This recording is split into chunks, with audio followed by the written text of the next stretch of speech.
Salut à tous, bienvenue dans cette nouvelle vidéo. Ça va être une vidéo un peu plus chill, un peu plus discussion. À la base, je voulais partir sur une vidéo pour expliquer un petit peu le principe de ranking dans Age of Empires et pourquoi, de mon point de vue, dans les RTS, parce que j'ai remarqué que ça avait fait la même sur StarCraft 2, il y a une séparation entre le niveau avant platine et après platine où on va plus jouer de la même manière. Je voulais partir là-dessus, mais je pense que je vais garder ça pour une autre vidéo parce que je viens de trouver sur un graphique qui est assez intéressant. Donc à l'écran, on retrouve un graphique qui va correspondre aux civilisations jouées dans Age of Empires avec leur pourcentage de victoire depuis le dernier patch. Donc le dernier patch qui est sorti le 1er juin. Donc c'est assez intéressant parce que ça fait un mois que le patch est sorti et on voit déjà une méta, entre guillemets, se mettre en place, même si j'aime pas trop parler méta, parce que en réalité, la méta in-game, donc la façon dont les civilisations sont fortes ou pas in-game, est surtout révélateur à haut niveau, parce que avant d'être à haut niveau, tu n'utilises jamais toutes les fonctionnalités d'une civilisation à 100%. En général, quand tu perds en gold, platine, diamant, et avant, c'est pas à cause de la civilisation, ça va être parce qu'il y a des choses dans le jeu que t'as pas compris. Alors qu'une fois que t'es en conquérant et que t'es en top world, là, la méta peut jouer parce que du coup, t'as des civilisations qui sont plus fortes que d'autres. Même si, bien sûr, il y a des civilisations qui sont beaucoup plus faciles à jouer que d'autres, ça sera plus facile de jouer une civilisation comme français ou anglais que de jouer une civilisation comme chinois, Sengoku, byzantin ou macédonien. Ça, c'est sûr. Mais une fois que tu maîtrises ta civilisation, en fait, la part de méta, plus tu descends en niveau, plus la part de méta change. Mine de rien, je trouvais ça quand même assez intéressant ce graphique, parce qu'il contredit un petit peu ce que je viens de dire. Euh, Parce que le graphique est quand même assez similaire en fonction ici des différents. Bref, qu'est-ce qu'on peut retrouver sur ce graphique? Donc on peut retrouver ici à gauche la liste des 23 civilisations de Age of Empires 4 et en haut, en ligne, la liste de, de ces mêmes civilisations. Et on va retrouver ici donc première colonne, le pourcentage de win rate de la civilisation, et ensuite dans la colonne de chaque civilisation, le pourcentage que va avoir notre civilisation contre la civilisation choisie. Par exemple, si je regarde ici, on va voir que les Macédoniens ont un pourcentage de 56% de victoire contre les Uchi, etc., etc. Donc on peut voir par exemple que les Macédoniens ont un pourcentage de victoire, un ratio de victoire de 55%, c'est-à-dire que théoriquement, si tu joues macédonien, tu as 55% de chance de gagner ta partie. Là aussi, tu joues chinois, donc nous, c'est nous, salut, on n'a que 44,8%. Donc ça, c'est la façon dont se lit ce tableau, et je trouvais ça intéressant de regarder, parce que du coup, ça fait un mois que le patch est sorti, et on a déjà, j'ai calculé, enfin, ChatGPT a calculé pour moi, 734 606 parties qui ont été jouées en 1 contre 1. J'ai pas précisé, mais là, je parle vraiment de 1 contre 3 ladder, 1 contre 1 ladder. Donc 636 000 parties, 634 000 parties qui ont été jouées en un mois. Et c'est assez intéressant, parce que du coup, on peut voir qu'il y a beaucoup de Templiers. Il y a 73 000 parties sur les 700 000, donc il y a 10% des gens qui jouent Templiers, contre 5% qui vont jouer la Horde d'Or. Le plus bas, ça va être... il y a 100 000 parties qui sont jouées en tant que Français.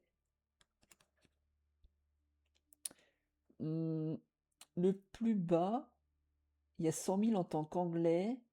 Il y a 13 000 en Sengoku. Le plus bas, ça a l'air d'être Sengoku. Le plus bas, ça a l'air d'être Sengoku. Ok. HRE sont pas tant que ça. Je pensais que le top 3 aurait été français, anglais, HRE. Pourquoi? Parce que c'est les civilisations les un peu classique d'Age of Empires. C'est celle qui ressemble le plus à un RTS classique, un RTS du style Age of Empires 2, tout simplement. Juste, il y en a une qui est basée sur les cavaliers, l'autre les archers, l'autre les hommes d'armes.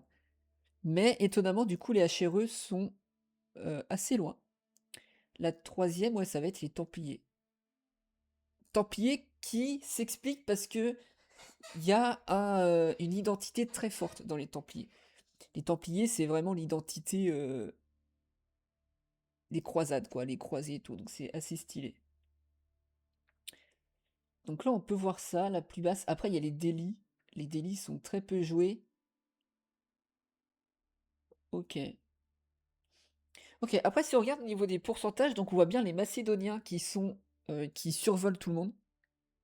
Il y a des moments où on va atteindre les 62% de victoire contre les Sengoku et les HRE. Hum, comment ça pourrait s'expliquer?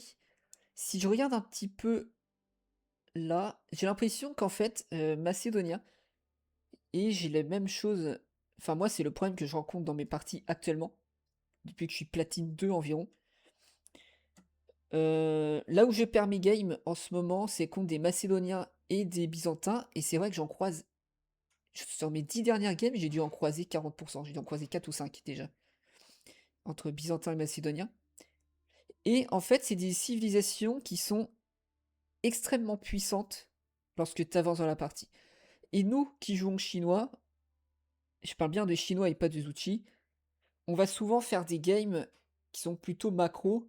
On va rarement agresser dès le début de la partie comme pourrait le faire un Jeanne d'Arc, un français. Même si Zuchi peut avoir un push féodal. Mais du coup, ça explique aussi pourquoi on se fait vraiment exploser. 60% contre un Macédonien. Macédonien, c'est quand même très fort. Tac tac.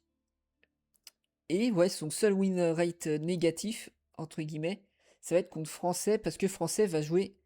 En fait, Français va jouer cavalerie et très tôt dans la game. Ce qui, je pense, théoriquement, est le pire contre Macédonien, parce que Macédonien va. Les games contre lesquels j'ai joué, ils vont aller sur du cataphracte et springale. C'est extrêmement fort, parce que le cataphracte va détruire toutes les unités du jeu avec sa charge, et il va juste traverser les piquets, etc. Donc il n'a pas réellement de contre. Et même si les piquets, on arrive à les gérer, ils vont avoir leurs espringales qui ont une amélioration qui font qu'ils tirent des traits de feu. Et du coup, juste toute l'infanterie du jeu se fait wiper par leurs espringales. Donc ça explique pourquoi ils ont un taux de rate aussi fort. Entre leur économie qui est ultra forte, leur late game qui est ultra fort, et en early, où ils sont quand même assez solides, parce qu'ils peuvent choisir un petit peu tous les unités qu'ils veulent. Ou ça c'était des byzantins, je sais plus. Donc, macédonien très fort. Ce qui est étonnant, parce que du coup, revenons un petit peu à ce que je disais au tout début. Ce qui est étonnant, c'est que si on regarde sur les 23 civilisations, il y en a 9 qui sont au-dessus de 50%. Et du coup, il y en a théoriquement 14. 1, 2, 3, 4, 5, 6, 7, 8, 9, 10, 11, 12, 13, 14. Il y en a 14 qui sont en dessous de 50%. Ce qui est assez étonnant. En réalité, je me serais plutôt attendu à avoir un 50-50. Mais le fait que ce soit décalé, ça veut dire qu'il y a quand même des cives qui roulent un peu sur les autres. Après, si on regarde en termes de médiane, donc au-dessus de 50, on a 50,3, 50,6, 51, 51,7, 52. Tac, tac. Ok, donc 1, 2, 3, 4, 5, 6, 7, 8, 9. Ok. Ok, donc c'est assez intéressant parce que si on regarde, on en a au-dessus de 50%, on a deux cives qui sont entre 50 et 51, deux cives qui sont entre 51 et 52, deux cives qui sont à 52, 52, et après, enfin 52, 53. Et ensuite, on en a une à 53, 54, une à 54, 55. Donc là, il y a un gap. Quoique non, pas vraiment. Et une à 55. Donc on voit qu'à chaque fois, ça fait 2, 2, 2, 1, 1, 1. Là où les autres, on va avoir 4 cives qui vont être entre 50 et 49, 3 cives qui vont être entre 49 et 48, 4 cives qui vont être entre 47 et 48, 2 cives qui vont être entre 46 et 45. Ensuite, dans les 45, il n'y en a pas, et encore loin derrière, il y a les Chinois qui sont en dessous de 45. Donc on voit quand même que, si on étudie un peu ça, la méta est assez serrée, en réalité, mais elle est dominée par des cives assez fortes, et les cives qui sont fortes se décalent quand même un petit peu, genre elles se décrochent du groupe. On voit que ça se décroche du peloton. Genre on voit que ça fait quand même 2, 4, 3, 4, et après 2, 2, 2, 1, 1, 1. Donc on voit qu'il y a le maximum, enfin là où il y a le plus de cives, ça va être entre 51 et 48, je suppose. Ou 51 et 40, oui, 48. Ce qui est assez logique, c'est-à-dire que le jeu est assez équilibré. Même entre 52 et 48, c'est entre 52 et 48, on a 1, 2, 3, 4, 5, 6, 7, 8, 10, 11. On a la moitié des cives, ouais, entre 52 et 48. Et après, on en a 4 au-dessus. Et on a 1, 2, 3, 4, 5, 6, 7. On a 7 en dessous. Donc ça veut dire, théoriquement, que les cives qui gagnent, elles roulent sur les autres. Ce qui s'explique du coup par ces forts pourcentages. Après, en réalité, si on regarde, le macédonien performe de 5,2%, tandis que le chinois, le plus bas, sous-performe de 5,2%. Donc en réalité, on a quand même un jeu qui est assez équilibré, entre guillemets, où le plus haut surperforme autant que celui qui sous-performe. Ce qui est étonnant de voir, en fait, c'est juste que la médiane ne se trouve pas à 50%. La médiane va se situer vers 49-48. Donc c'est assez intéressant de voir ça. Donc voilà. Je trouve ça assez intéressant de regarder ça et de vous le montrer. Il n'y a pas trop de choses à redire là-dessus, mais je trouve ça quand même assez intéressant de voir que au bout d'un mois, avec 736 000 parties, donc en vrai il y a 734 000, ça fait quand même beaucoup de parties. Je vais dire quel est le pourcentage médian.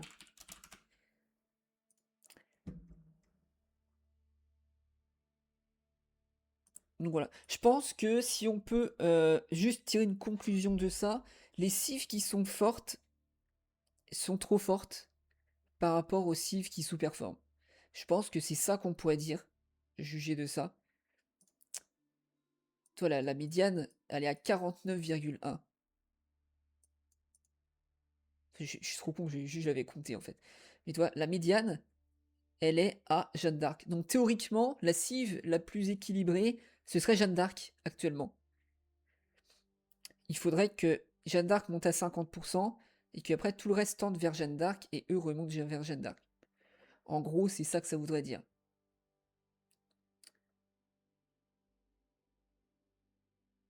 Hmm. Donc voilà, je trouve ça assez intéressant de voir ça. Je sais pas ce qu'on peut en tirer, je sais pas ce qu'on peut en dire, parce que en réalité le jeu est assez équilibré, mine de rien. Juste, il y a des cives qui surperforment et des cives qui sous-performent. Moi, pas de bol, je suis dans la cive qui sous-performe. Après, pour revenir sur nous, les Chinois, parce que comment nerf eux, comment nerf les premiers? Je pense que, parce qu'actuellement, j'ai joué contre Macédonien, Byzantin et Horde d'Or. Horde d'Or, ça a une prod assez massive, en réalité, vu que ça produit ses unités 2 par 2. Donc si son économie est en place, sa reprod est ultra forte. Et la reprod dans le jeu, c'est quelque chose qui est ultra fort, parce que quand tu arrives capé, ou même quand tu es en manque de pop et tout, enfin, quand tu es en fight, la reprod, c'est ce qui peut te faire gagner des games. Et donc, quand tu as une reprod de 2 par 2, donc x2 par rapport aux autres, c'est ultra fort. D'autant plus que la Horde d'Or, elle va produire 2 unités, donc 2 par 2, mais son temps de production, il n'est pas à x2. Il est à x2 de base, mais ensuite il va être réduit de 30%, je crois. Donc en réalité, ils vont produire 2 unités pour 1,6 d'une autre. Non, ils vont produire... Ouais, c'est ça. Donc la reprod de Horde d'Or est assez vénère, et sa prod est assez vénère aussi. Enfin, son écho est assez vénère. Les Templiers, eux, ils sont assez vénères parce que ils sont très... En fait, les Templiers, c'est assez complexe comme civ, dans le sens où c'est très lisible. Tu sais qu'ils vont jouer site sacré, donc tu peux les empêcher là-dessus. Et en les empêchant de jouer site sacré, si tu réussis, tu leur retires un énorme bonus de leur civ. Si tu réussis pas, par contre, théoriquement, t'as perdu. Sauf que, en plus de ça, c'est pas parce que tu réussis à contrer les sites sacrés et leurs pèlerins que t'as automatiquement gagné. Parce que ils ont une économie de par leurs villageois et leur économie de bois, etc., qui est extrêmement forte. Donc, Templier, c'est une civ qui est assez lisible, mais qui, même si tu arrives à la lire, reste ultra puissante de par sa nature, en fait. Le fait que ce soit une civ très défensive, qui va poser des châteaux, qui va avoir de la gold presque infinie une fois que ça... Enfin, même infinie. Et donc, ressources infinies une fois que ça chope un site sacré, que ça a du bois, ça a énormément de bois, parce que pour ceux qui connaissent pas, ça pose pas de camp de bûcheron, donc ça récolte le bois à l'infini comme ça, sans... Ça a pas d'idle time en fait, lorsque ça récolte du bois, donc c'est extrêmement pour ça, et en plus c'est extrêmement fort pour ça, et en plus de ne pas avoir d'idle time, 20% du bois récolté se cumule en ressources, en nourriture. C'est-à-dire que si tu ramasses 10 de bois, en plus des 10 de bois, t'as 2 de nourriture. Donc c'est extrêmement, extrêmement fort. En plus, t'as pas d'idle time de bois, ça veut dire que c'est encore plus fort en termes de nourriture. Donc si tu prends ça en compte, ça veut dire que t'as la meilleure source de bois du jeu. Avec les pèlerins, t'as un income d'or qui est assez démentiel si on te laisse prendre le contrôle map. Le seul point négatif de cette cive, c'est que ça n'a pas de poudre à canon quand tu vas à l'âge 4. Sauf que bah, tu peux faire tellement de trash unit et tu peux faire tellement de... Enfin, la cavalerie polonaise, je sais plus si c'est toujours le cas, mais c'était la meilleure cave du jeu. Enfin, ça a quand même des choses assez puissantes en late game, malgré le fait que ça a pas d'arme à feu. Donc ouais, Templier, c'est quand même assez fort. Et encore, là, on est en solo. Mais en multi, c'est encore plus puissant. Parce que le multi, pour prendre le contrôle map, les maps sont beaucoup plus grandes, donc c'est presque impossible. Donc là, Templier, c'est ultra fort. Donc Templier, je ne saurais pas trop comment dire. Pour le nerfer, faudrait...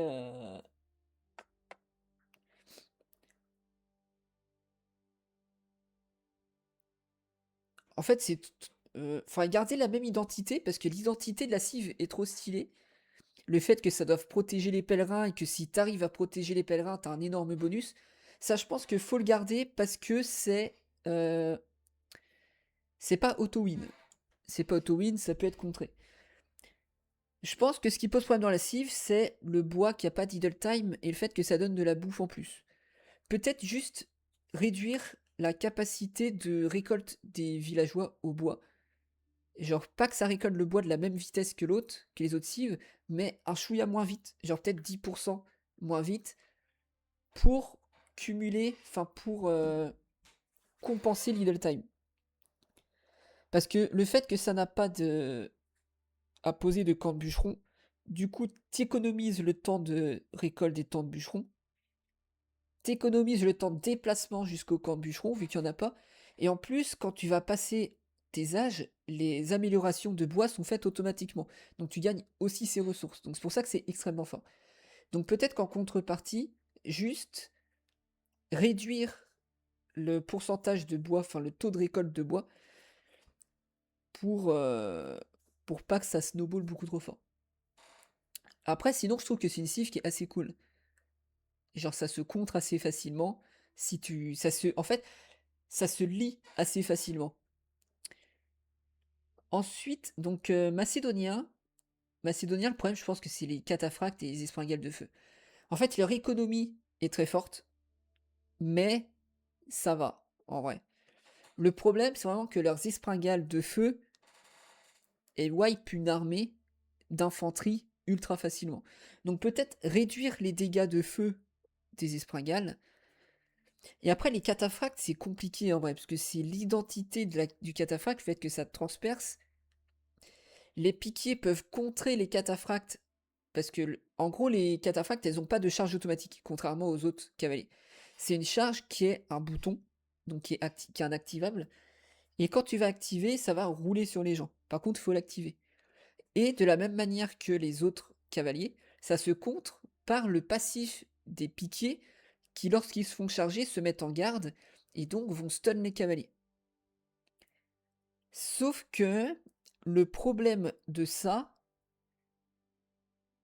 c'est que si t'as une bonne micro, ça se contre assez facilement. Le stand, je vais l'appeler le stand des piquiers, parce qu'il suffit que tu prennes tu prennes une partie de tes cataphractes, tu les cliques charge, du coup les piquiers vont se mettre en garde, ils vont se mettre en cooldown, et pendant qu'ils sont en cooldown, donc une seconde après, tu prends les autres cataphractes qui n'ont pas chargé, et là tu les fais charger, et juste tu vas traverser les unités, aller sur les archers, les nids d'abeilles, et les piquiers n'auront pas de quoi contrer ça. Donc je pense que les cataphractes avec une bonne micro, en fait, ça devient ultra fort, mais c'est ultra cher. En fait, c'est ça le truc. Donc il faut pouvoir les embêter. Mais je sais pas trop en vrai. J'ai pas assez joué macédonien. J'ai pas assez affronté de macédonien pour donner un avis. De mon point de vue, c'est trop fort actuellement. Mais ce qui est trop fort, c'est surtout les espringales.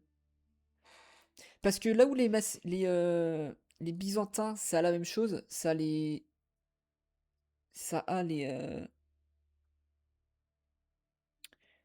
cataphractes. En fait, les cataphractes, tu peux prendre la fight tant qu'il n'y a pas une masse. En fait, les cataphractes, contre les Byzantins, tu peux prendre une fight. Tu peux, parce que tu vas pas attendre 200 de pop pour affronter un Byzantin ou un Macédonien. Tu vas aller l'affronter avant. Tu auras plus de piqué que lui, donc même s'il fait son sort de charge qui te fait très mal et tout, tu auras plus d'unités, donc tu vas réussir à le wipe et tout, ça se joue. C'est pas non plus quelque chose qui est insane. C'est pour ça que c'est pas non plus tout le temps au Byzantin. Par contre, le problème de Macédonien, c'est que les cataphractes combinés avec les espringales de feu, en fait, c'est juste trop fort parce que les espringales de feu arrivent assez vite dans la partie, mine de rien. Euh, Donc s'il arrive à tempo jusqu'à ce qu'il les a, une fois qu'il a genre 2-3 espringales de feu et quelques cataphractes, t'es juste mort parce que si tu fais un mass arba ou un mass piqué pour contrer ses cataphractes, bah lui il fait juste des espringales de feu et il te détruit ton infanterie. Même si tu fais un mass escopétier qui vont détruire les cataphractes avec des piquets devant, bah juste ça va rouler dessus. Enfin, les espringales de feu vont rouler dessus. Du coup, c'est assez. Les fringales de feu sont assez un problème là-dessus. Parce qu'ils vont wiper tous les contres des cataphractes assez facilement. En fait, c'est ça, c'est trop facile. Pour contrer les espringales, il faudrait faire de la cave et venir flanquer du coup les espringales, parce que les espringales tirent devant eux. Donc il faut aussi avoir de la cave, faire des cavaliers pour venir les flanquer et tout. Donc ça se fait, mais en fait ça se fait, mais c'est tellement. Ça demande tellement de micro. En fait, ça demande plus de micro. Et en même temps, ça demande d'avoir plus d'unités pour battre cette compo qui demande moins de micros, moins d'unités, à économie égale. Si on part du principe qu'on a la même économie des deux côtés, il te faut beaucoup plus de piquier, arbat ou escopetier et cavalier que lui ne va avoir de cataphracte et d'espringale en termes de ressources, je parle. Parce qu'à côté, ils vont souvent mettre des archers et, avec les cataphractes pour venir compléter cette armée. Donc en vrai, ouais, c'est une compo qui est assez hard euh, à contrer. Je pense que ça mériterait un petit nerf. À quel niveau? Je pense que c'est au niveau des espringales. En fait, le truc, c'est que les espringales toutes seules sont contrables assez facilement. Les cataphractes tout seuls sont contrables assez facilement. Le problème, c'est le combo des deux qui est juste trop fort. Parce que même si tu fais. T'arrives en late game, que tu fais des piquiers, tu fais des bombardes pour sniper les espringales, parce que les espringales se font OS assez facilement en réalité. Donc même si tu fais ça, si tu fais du siège pour sniper son siège, en fait les cataphractes vont traverser tes unités et aller wipe ton siège. Tu peux pas body block avec tes piquets et tout via la charge des cataphractes. Donc ces deux unités sont trop fortes l'une avec l'autre. À voir comment on peut équilibrer ça.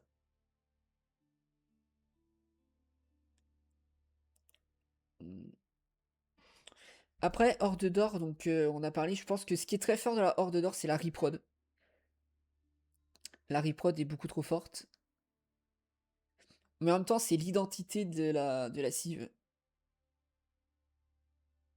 Mais toi, par exemple, tout à l'heure, j'ai fait une partie contre un mec Horde d'Or. On était kiff-kiff toute la game. Je suis parti pro scout avec mes chinois, on a fait pas mal de choses. J'avais une bonne armée, j'avais une bonne base. Et lui, il avait une bonne armée, une bonne base. J'ai réussi à lui péter ses 3 ovous, parce qu'on était H3. Donc je lui ai pété ses 3 ovous, je l'ai fait chier, etc. On était pas mal. Toutes les fights qu'on prenait étaient à mon avantage. À un moment, à la fin, j'ai pris une fight. C'était à mon avantage. J'ai gagné la fight. Il a back. J'ai back. Il est revenu 20 secondes après avec énormément d'unités. Il avait 200 de pop, j'en avais 130. Et en fait, là, mon problème, c'est que pendant qu'on a fait les fights, moi, j'ai pas reprod en même temps. Donc en fait, ça snowball parce que moi j'ai pas reprod, lui il a reprod, et comme en plus avec Horde d'Or t'as une reprod encore plus puissante que les autres cives, bah il est venu dans la base, il avait genre 130 unités militaires, alors que moi j'en avais genre 40, et j'étais en mode, bah j'ai perdu en fait. Et même si j'avais reprod, j'en aurais eu genre 80, parce que lui il avait genre 130. Alors que juste avant, je venais de prendre une fight où j'avais détruit la moitié de son armée. Donc en fait, c'est une cive où c'est pareil pour la horde d'or, Légion du Dragon, l'ordre du Dragon. C'est que c'est des cives, il y en a une où t'as énormément de reprod, l'autre où t'as une reprod beaucoup plus moins forte, mais d'unité beaucoup plus forte, où euh, tu fais une erreur dans la partie au mauvais moment, t'as perdu. Genre, lui, à ce moment-là, c'est que j'ai pas reprod pendant une fight. Comme j'ai pas reprod pendant la fight, j'ai perdu, parce que lui, il a reprod. Alors que normalement, dans une game qui est kiff-kiff, où les deux joueurs se tiennent, si je reprod pas pendant une fight, le temps qu'il arrive, je reprod, et je peux tempo le temps de refaire une armée. Sauf que là, il a tellement reprod tellement vite que tu ne peux pas temporiser suffisamment, parce que juste la tempo marche pas en fait. Et l'ordre du dragon, c'est un peu l'inverse de l'ordre d'or, c'est que ça a beaucoup moins d'unités, mais des unités beaucoup plus fortes. Et j'avais fait une game contre eux la semaine dernière, où j'étais devant tout le temps, et à un moment, j'ai mis ce clic, j'ai même pas mis ce clic, j'avais mes unités sous mon château, sauf que j'étais en train de gérer ma transition ferme en termes de macro, donc j'ai quitté mon armée pendant 10 secondes, je suis revenu sur mon armée, j'avais une grosse armée à la base, et quand je suis revenu sur l'armée, en fait avec des archers il a poc mon armée, ou avec des trébuchets il a poc mon château, mes unités ont été aggro, sont allées se taper contre lui, sauf que lui, du coup, il a des unités beaucoup plus fortes. Donc, il a détruit la moitié de mon armée. Et juste à cause de ce move, j'ai perdu la game parce qu'à partir de là, c'était impossible de revenir dans la partie. Parce que j'avais perdu mon avantage numérique, j'avais plus d'unités que lui, donc je pouvais gagner. Là, à ce moment-là, j'ai perdu des unités et lui non.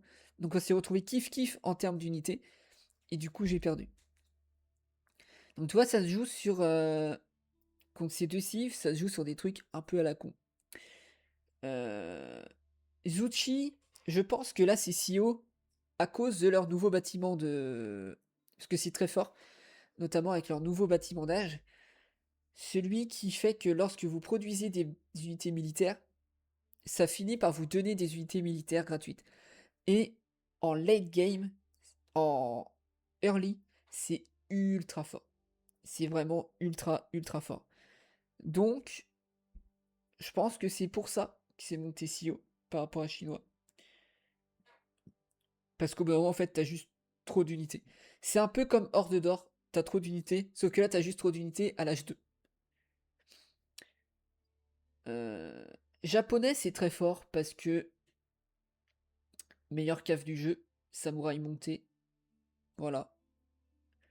En fait, japonais, de ce que j'ai vu, une fois que t'arrives en late game, une fois que ça a son armée de poser, c'est ultra dur de prendre une fight contre un japonais. Ça a des unités trop fortes. En fait, avec l'armure réflectrice et les portes-bannières et tout qui font que ça tape 20% plus vite, ou 20% de dégâts en plus, je ne sais plus. Ça fait longtemps que je n'ai pas joué. Mais c'est une armée qui est très très forte. Mais ça va en vrai. Je pense que les plus tricky, c'est les 4 premiers. Après, en vrai, ça se joue. Genre français, c'est très fort parce que c'est la meilleure cave du jeu. Euh, En fait, japonais, c'est la meilleure cave du jeu en frontal, en baston. Genre, si ça se tape dessus, je pense. Français, c'est la meilleure cave du jeu en, en harass. Dans le sens où, comme elle peut se soigner, théoriquement, si tu micro bien, tu peux ne pas perdre d'unité de la game. Tu peux ne pas perdre de cavalier de la game. Donc, si tu te retrouves face à un joueur qui micro mieux que toi, et qu'il est français, bah, tu peux avoir perdu. Ou alors, il faut l'out macro, quoi. Mais du coup, ça va. Parce qu'en vrai, français, s'il joue comme ça, c'est un gameplay qui est assez lisible. Moi, c'est assez rare que je perde contre un français. Parce que tu sais qu'il va jouer cavalier. Donc, tu connais le plan de jeu directement. Là où un macédonien, tu connais son plan de jeu. Tu sais que théoriquement, il va partir sur du cataphracte et springal en ce moment. Du moins, à mon niveau, c'est ce que je rencontre en platine. Et même en sachant qu'il va partir là-dessus, bah, c'est. Voilà, quoi. Voilà. Après, Jin Dynasty, j'en ai affronté très peu en vrai. J'ai très peu joué. Ayubid. Ayubid, très peu joué. Et après, t'as Tuglook avec des rushs éléphants et tout. Mais après, on arrive dans. Donc voilà. Bon, ça fait 30 minutes, ça fait quand même pas mal de blabla là-dessus. Euh, Après, en bas, si on revient en bas, donc si on repart, puisque là on a vu les cives les plus fortes, si on a les cives les moins fortes, chinois, pourquoi c'est si peu faible? Pourquoi c'est si faible chinois? Chinois, je joue chinois. Et j'ai l'impression que c'est quand même très fort chinois. Même si chinois, depuis que je joue Pro Scout, en fait chinois, ce qui est compliqué, c'est la transition ferme, je pense. En fait, t'as un timing, et j'en parle dans la dernière vidéo, dans la vidéo où je caste un petit peu la partie de Mindlord contre. Je sais plus si c'est. Non, c'est pas Notan, c'est l'autre. C'est PewPiePow. La partie où il joue chinois contre russe. Ça a une transition ferme qui est assez vénère. En fait, début de game, c'est très fort, parce que ça a beaucoup de bouffe. Fin de game, c'est très fort, une fois que les fermes sont posées. Mais t'as un moment entre les deux où il faut poser les fermes, et ça coûte très cher en bois. Donc je sais qu'il y a ça, qui est un petit peu tricky.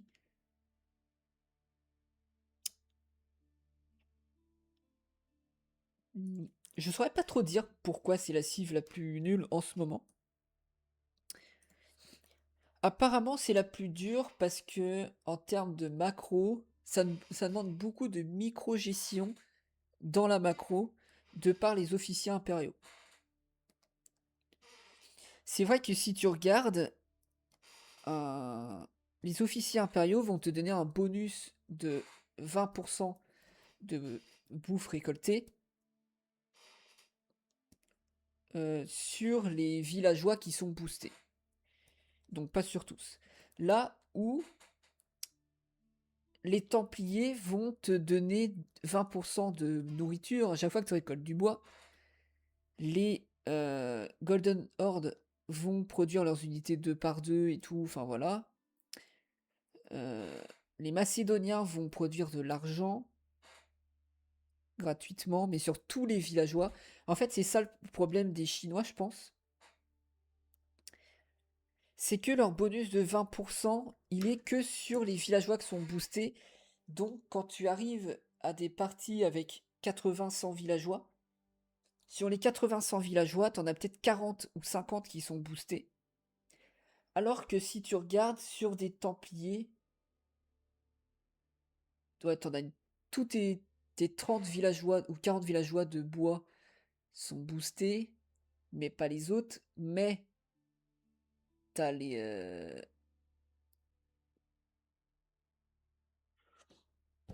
comment ça s'appelle? T'as les pèlerins. Les Anglais sont boostés sur tous les villageois de bouffe. Eux sont boostés sur tous les villageois à partir du moment où ils sont à zone. Ouais, je sais pas. Parce que Chinois, en fait, t'es boosté sur la ressource que tu veux, mais pas sur tout le monde. Alors que d'autres cives sont boostés sur tous les villageois à une ressource. Genre tous les villageois du bois en templier, tous les villageois de la bouffe en anglais, par exemple, tous les villageois de la bouffe en byzantin ou en macédonien. Donc je pense que c'est juste que ça demande plus de micros. Après, je suis curieux de savoir pourquoi c'est si peu fort par rapport aux autres. Parce que j'ai quand même l'impression que c'est très fort chinois. Parce que ça a une économie de fou quand même en fin de game. J'ai l'impression. Ça a une très bonne écho.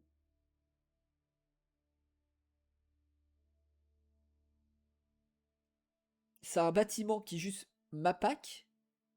Donc tu sais, la prise d'information est assez gratos en chinois. Tu sais où sont les villageois. Et genre, quand tu joues contre un villageois, tu peux pas aller prendre de la gold ou des ressources en sneaky.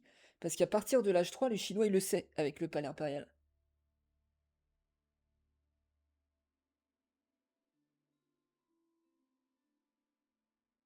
Ah, je suis curieux de savoir pourquoi chinois c'est si bas. En... Ouais, je sais pas trop, ouais. Après, Sengoku anglais, le problème, je pense que c'est trop statique.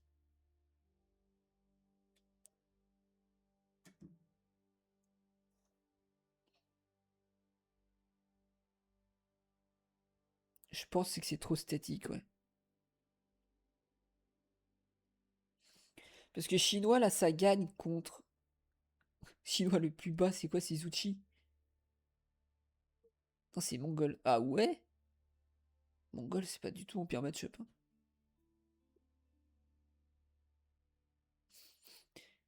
C'est fort contre Jeanne d'Arc. C'est fort contre Delhi.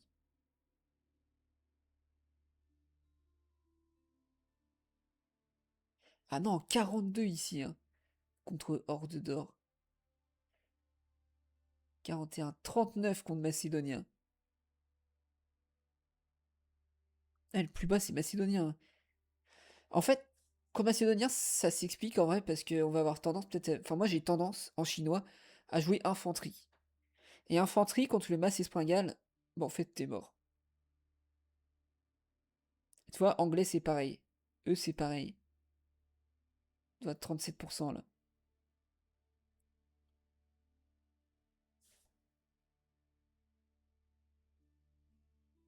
Hmm, ouais, voilà. Bon, bref. C'est juste une petite vidéo comme ça pour essayer de décortiquer et discuter un petit peu de ce qu'on pense de ça. C'est assez intéressant. J'ai hâte de voir les prochains équilibrages qu'ils vont faire. Qu'est-ce qu'ils vont faire surtout? Si on regarde le patch d'avant, comment on était? Patch d'avant, ouais, chinois était quand même au fond. Byzantin tout au fond, macédonien tout en haut. Macédonien a toujours été fort en vrai, hein. Toi pareil. Là c'était Jin qui était en bas. Il y a tout le temps le même trio de tête en vrai. Février, Sengoku qui a été nerf, du coup depuis. Chinois toujours en bas.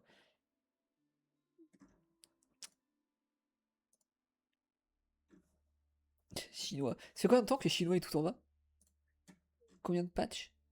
On va peut-être le up un jour. En fait, le problème de Chinois, c'est que c'est une civ qui est très. Tu peux jouer tous les styles de jeu. Et très rapidement. Tu peux très vite switch. Tu peux passer de full cave à full piquier très vite.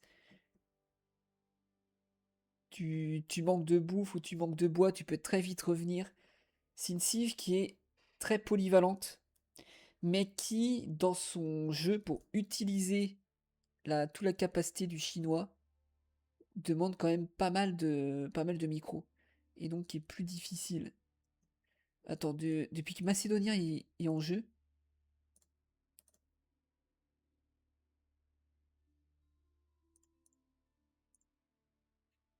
bon, depuis que Macédonien est arrivé, ils sont dans le top 2. C'est fort. C'est trop fort, Macédonien.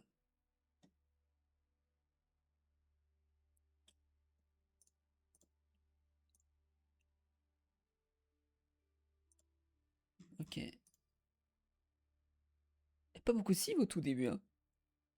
Il y en a eu beaucoup d'un coup, là, hein. Est-ce que ça a déjà été fort, chinois? Je crois que chinois, ça a toujours été la cible la plus difficile. Ah, ça a toujours été au fond du trou, hein. Je sais pas s'il y a un moment où ça a été bon.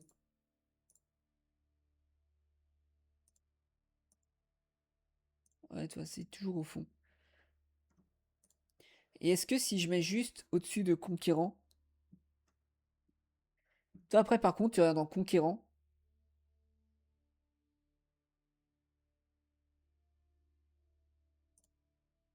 T'avais pas de Conquérant, là? Conquérant, toi, c'est premier. Là, c'est avant-dernier. Conquérant, toi, c'est différent. Pourquoi? Parce que c'est plus dur à jouer. Je pense que c'est ça. Pour utiliser plein potentiel de chinois, tu vois.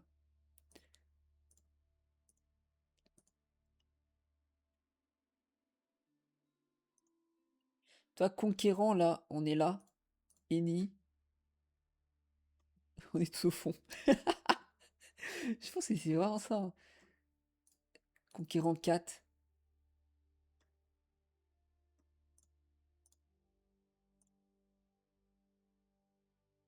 Voilà, par contre. Là, par contre, même au-dessus de Conquérant, ça c'est pas tant. Depuis 2026, là, ça fait un petit moment que c'est plus trop dans le haut du tableau, quoi.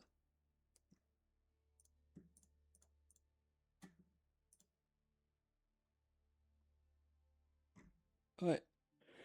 C'est ton petit masse éléphant, là, avec ton petit masse truc, là. Après, à ce niveau-là, ils font pas des masses machin, mais. Enfin, ils se font pas contrer par masse éléphant. Enfin, ils se font pas battre par masse éléphant, je pense. Mais. Intéressant de voir que Chinois n'a jamais été. En fait, en globalité, Chinois est toujours au fond du trou, depuis la sortie du jeu. Et en conquérant, au début, c'était très fort. Parce que les conquérants jouent mieux que nous. Mais là, ça fait quand même un petit bout de temps que c'est plus très fort, quand même. Ok. Bon. Bon, bah voilà. Très intéressant comme petit tableau pour débattre un petit peu de ça. Au bout d'un mois, donc ça, c'est la vision du jeu après un mois de jeu sur le patch. Prochain patch, il est quand? Mai.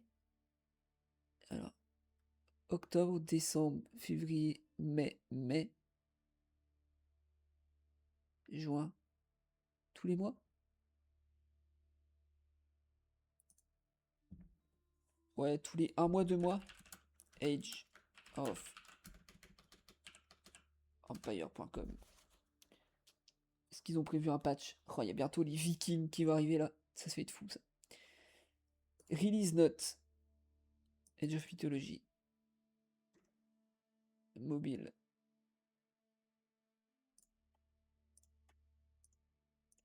« 1884, ça c'est le dernier, ça. Qu'est-ce qu'ils ont fait déjà?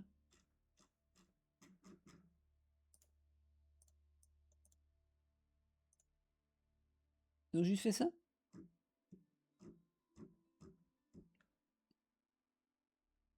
Ah, il avait juste patché des trucs, c'est vrai. C'est celui d'avant qu'il faut qu'on regarde. Bon, bref. On va pas s'attarder là-dessus. C'était juste pour voir un petit peu les stats. Très intéressant d'en discuter. Si vous avez des avis d'ailleurs sur ça, n'hésitez pas à les mettre en commentaire. Je serais très curieux de savoir si vous jouez d'autres cives que chinois et que vous comprenez pourquoi certaines cives sont à certains endroits. N'hésitez pas à le dire en commentaire en expliquant un petit peu votre niveau. Donc si vous êtes gold, platine, diamant. Moi actuellement je suis platine. Et c'est ce que je rencontre. Donc voilà. N'hésitez pas à donner votre avis en commentaire. Sur ce, je vous dis bonne soirée et bon match pour ceux qui vont regarder la France jouer tout à l'heure. À toutes. Et je pense que je ferai une série que je regarde pour... Il y a plusieurs vidéos que j'ai envie de faire. La première, c'est... peut-être que je ferai un Road to Conquérant, du style Road to Master que Anos il avait fait sur StarCraft 2, pour ceux qui étaient là à l'époque, avec O-Gaming, pour donner des tips pour passer de bronze à Conquérant. Donc là, je suis platine, et on monte petit à petit. Je m'approche tout doucement du diamant. Là, je touchais le diamant du bout des doigts, mais je me suis heurté à macédonien et byzantin qui et j'en ai rencontré beaucoup ces derniers temps qui font que du coup je tâtonne, mais on touche diamant du bout des doigts. Mais je pense que j'ai fait un road to master ou un road to conquérant. Je voulais faire une autre vidéo aussi, j'en parlais au début de la vidéo, pour expliquer pourquoi on n'a pas le même jeu entre avant platine et jusqu'à platine. Et pourquoi je ressens que c'est pas la même approche entre avant platine et après platine. En gros, ce que ma take, c'est que avant platine, c'est plus on apprend le RTS, on apprend le jeu en lui-même.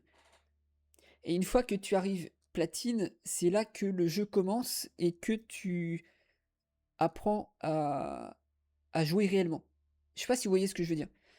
J'ai vraiment l'impression que platine, c'est un palier en termes de niveau de jeu. Et ça se voit notamment. Alors j'ai perdu par contre le graphique. Ah, ici, player distribution. Tu vois, ici, ça c'est le rang platine par exemple. Où on voit que tu as une majorité des gens qui vont, toi, platine, matchmaking, Hello. Donc platine, c'est le Hello 1000. Tu vois, c'est ici. Entre 950 et 1000. 1000, t'arrives à platine. Toi, platine, platine 2 et platine 3. Et du coup, j'ai l'impression que avant, on est en mode, on apprend à jouer, on apprend le jeu, que ce soit les mécaniques du RTS, les mécaniques de macro-gestion, micro-gestion, gestion des ressources, etc. Et que, une fois que tu as compris le jeu et que tu as compris comment ça marche, logiquement, tu finis par être platine. Et après, ça devient la partie compétitive qui commence. J'ai vraiment l'impression que c'est ça. Et c'est pour ça que ça descend. Et du coup, ça explique, j'en parlerai plus précisément dans la vidéo plus tard, mais ça explique pourquoi la majorité des gens sont platine. Parce que platine, tu as les gens qui arrivent platine, donc ceux qui apprennent à jouer, qui grindent et qui arrivent, donc ils font argent, gold, platine, et qui arrivent à leur niveau classique en fait, de découverte de jeu. Et tu as les gens qui arrêtent le jeu et qui reviennent de temps en temps, comme moi, où du coup, tu as les mécaniques, tu comprends le jeu, tu comprends le système de RTS, tu comprends le jeu dans son ensemble, mais tu n'as pas le temps de jeu nécessaire pour monter plus haut. Parce que tu reviens en fait, tu reviens sur le jeu, donc tu as des nouvelles cives à apprendre, tu as des nouvelles mécaniques à apprendre, etc. Et donc, par défaut, tu finis par 8 platine. Et ça explique du coup pourquoi il y a plus de gens ici. Mais c'est une texte dont je reparlerai plus tard parce que je l'avais aussi remarqué sur StarCraft 2, où StarCraft 2, j'étais monté en jouant rapidement, enfin en jouant classiquement, j'étais monté, donc je suis monté jusqu'à platine, ensuite je suis monté diamant puis master, et quand je suis redescendu, enfin quand j'ai arrêté de jouer, en fait quand j'arrêtais de jouer, je redescendais diamant, platine, et en fait ça variait entre les deux parce que en fait l'eau diam au plate en fonction du niveau de jeu que tu avais et tout. Donc voilà. Donc ça c'est un peu ma take. Et je pense qu'on pourra en reparler plus tard, ça peut être intéressant de regarder ça. Et voilà. Et ensuite, donc, voilà, le Road to Conquérant, cette vidéo-là pour expliquer un petit peu le rang platine, qui est un peu le palier platine. À voir si c'est la même chose en Warcraft 3. Fois, je teste de grind sur Warcraft 3, qui est encore un autre RTS. Warcraft 3, je sais plus quel niveau j'ai. On peut aller voir. Je sais même pas s'il est installé.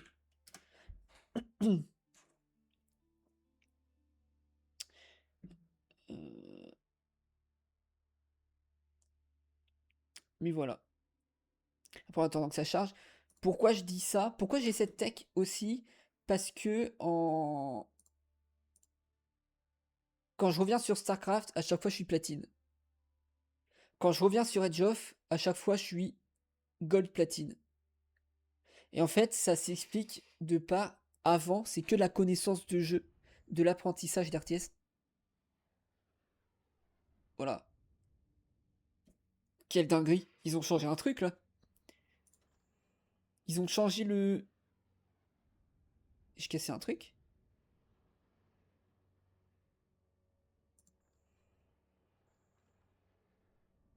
Est-ce qu'on se remettrait pas à Warcraft 3 en vrai? J'ai cassé là. Ils ont cassé un truc là, non? Après, j'ai jamais trop joué. Je sais plus du tout qu'est-ce que j'étais. Est-ce que j'ai déjà eu un rang? Je suis pas sûr. Mais ouais, ils ont changé quelque chose là. Ils ont changé un. Ils ont changé l'interface. Ils ont remis la même interface qu'avant. Ça, c'est une dinguerie. Ça, faut qu'ils le mettent dans Edge of. Le, le fait de mettre des tournois réguliers sur Edge of. Je pense que j'en ferai une vidéo. Je garde cette tech pour une prochaine vidéo. Mais il faudra qu'ils le fassent. Mettre des tournois disponibles régulièrement. Et en vrai, si on arrive à créer une communauté assez vive sur cette chaîne, peut-être qu'on pourrait mettre ça en place. Faire des tournois réguliers sur Edge of 4. In-game. Du coup, là, nous, on le fera out-game. Mais ce sera intéressant de le faire in-game. Classement. Moi, je veux voir. Mon dernier classement, saison précédente. Moi. Contact. Alors, après, c'est champion gladiateur. Toi, le niveau qu'ils ont. Moi, je veux voir moi. Où est-ce qu'on peut voir? Bon, ça vous intéresse pas, je vous dis bon match. Et à la prochaine vidéo. Il peut être intéressant. J'ai trop envie d'organiser et casser des tournois, hein. C'est une dinguerie. Un,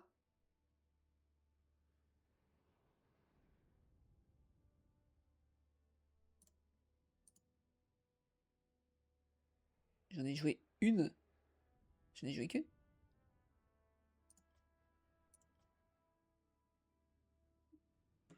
Cote MMR 4800. C'est quoi ça?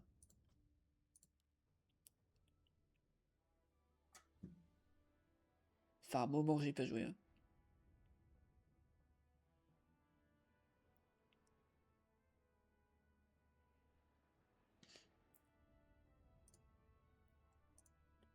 Oh, c'est long, hein. Bref, sur ce, je vais vous laisser là-dessus. Je vais regarder de mon côté. Si vous avez des takes, si vous avez des idées, si vous avez des idées de vidéos, et si vous avez une tech à dire par rapport à tout ce qu'on a discuté aujourd'hui, n'hésitez pas. T'as encore une vidéo d'1 heure. Il y a trop de choses à dire sur les RTS, c'est une dinguerie. Je vous dis à la prochaine. Bon match et hâte de ressortir la prochaine vidéo où on fait de quoi on parle. Peut-être de tournoi, peut-être de d'autres trucs, on verra.